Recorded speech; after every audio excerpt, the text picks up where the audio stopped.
asirratti agartan kuni sakandii muraasa keessatti Adaamaa irraa ganama gara Finfinnee kutee gara Bishooftuu deeme achirraa mootu yeroo deebu yeroo muraasa keessatti karaa gubbaa dhaabbatee viidiyoo waraabee gadhiisee poostii godhe yeroo achi deebi'utti bakkumatti lubbuun isaa darbe.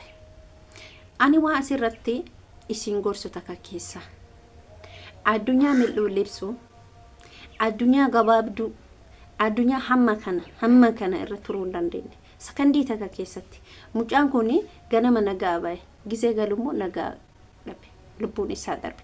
Ashamaan kafuun jirtu akkam nagaa keessanii fa'aa keessanii anillee nagaa kootta alhamdulillah galata rabbii isin akkam jirtu nagaa jirtu jabaattu akkami isin jecha har'a viidiyoo nan isin dhufee qabadhee dhufee kuma beekamu obolesii keenya lubbuun darbe hedduu takka hamilee nama cabsa baay'ee gara nama nyaata kichuudha jechuudha. Dhugaa mucaa kichuudha mucaa baay'ee bakka miira keessa nama galcha gaafa argite lubbuun gaafa baate hin deebitu waan ta'eef gaafan ergu ani baay'ee tokko natti dhagame taateen kun kan ta'e kaleessa maaliif jiru addunyaa kana hangi jiraannu numaaf rabbitu beeka. Nuti hin beeknu jiruma addunyaa kana hamma jiraannu hin beeknu ifama jiru addunyaa kana hamma jiraannu hin beeknu. Obolesii keenya kun akkuma argitan kaleessa ganama ba'ee gara Finfinnee kutee nagaa mana isaatii ba'ee utoo mana isaatti nagaan hin deebiin lubbuun isaa karaatti darbite. Waan ani isinitti dubbadhe isin gorsu keessa obboleen kee wallaahi hedduu garaa na nyaate. Maaliif isan beekuu nan beeku miidiyaa kana qofarratti beeyna. Nuti keenya harki irra caalan miidiyaa kanarratti wal beeyna.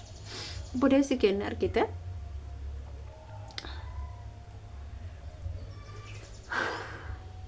walla baay'ee gara na nyaate waan godhu dhabe nama waan godhu dhabe hiriyoonni isaa seenaa isaa dubbatan jechuudha. Gaafa akkati teettee yaaddu maaliif wal jibbina maal jettanii yaaddu nuti midhuuf libsuu jechuudha. Wal jibbini wal arrabsini wal jee wallahi ani jechuudha namni akkatu ani beeku mucaan kun lubbuu isaatiin darbe isiniif immoo barumsa ta'a. Barumsa hanganan jedhamne ta'a. Maali barumsa ta'a kayo jettanii na gaafattan ta'e mucaan kun lubbuu isaatiin darbee jira. Nagaa manaa bahe nama tokko dhiifaman gaafanne yookaan haqa namarra qaba yookaan haqa namaatu namarra jira isarra jira yookaan mallaqa isaatu namarra jira yookiin nama wallolee jira.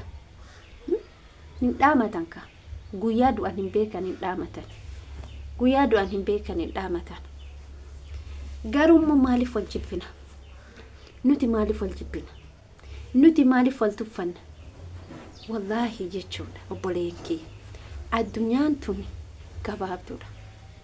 Addunyaan tuni mil'uuf libsu asitti kufee du'uu danda'a. Guyyaa kiyyaan beekuu qaba. Guyyaa mil'uuf libsuu tanaaf maaliif wal jibbina? Maaliif jaalala waliin qabne? Mucaan kun kichuudha ilmoon qabu. Yookiin jaalatee qaba. Nuti hangana kan keessa keenya na dhukkubu maatiin isaa akkami? Maatiin isaa akkami?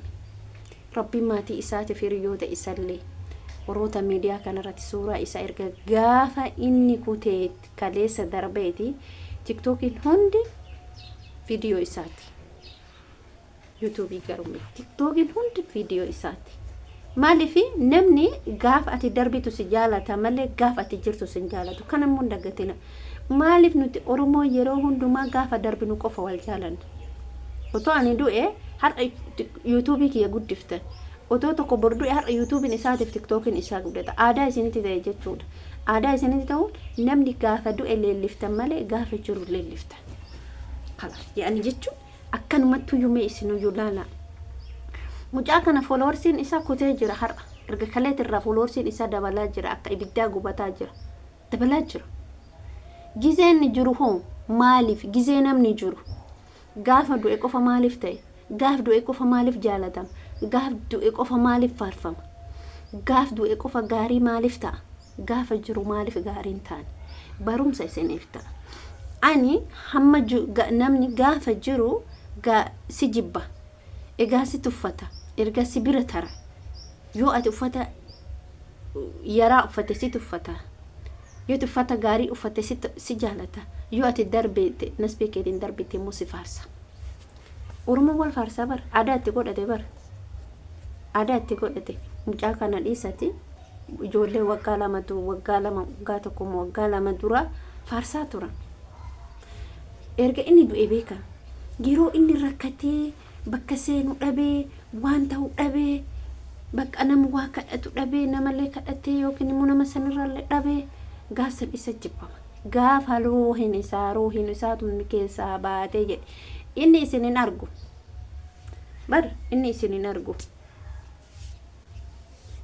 argu garuu hoo maannire isin ufii keessanii wal amma harka kiyya akkanumatti ilaala ana magachi keessatti girgiddaa kan hin argaa miti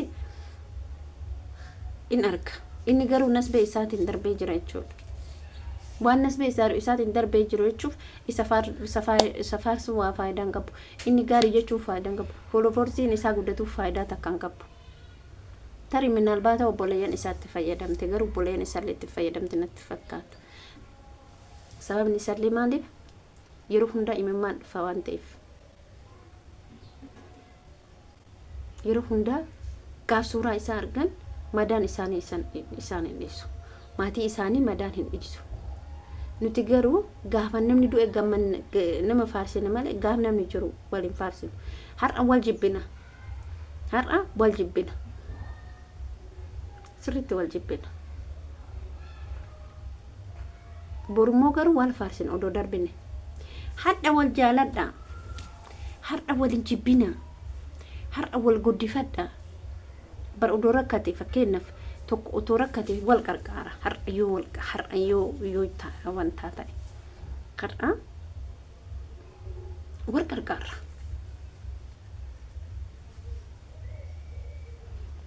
Har'a wal qarqaara. Boru garuuyyuu erga abbichi darbe namni sun darbee jira.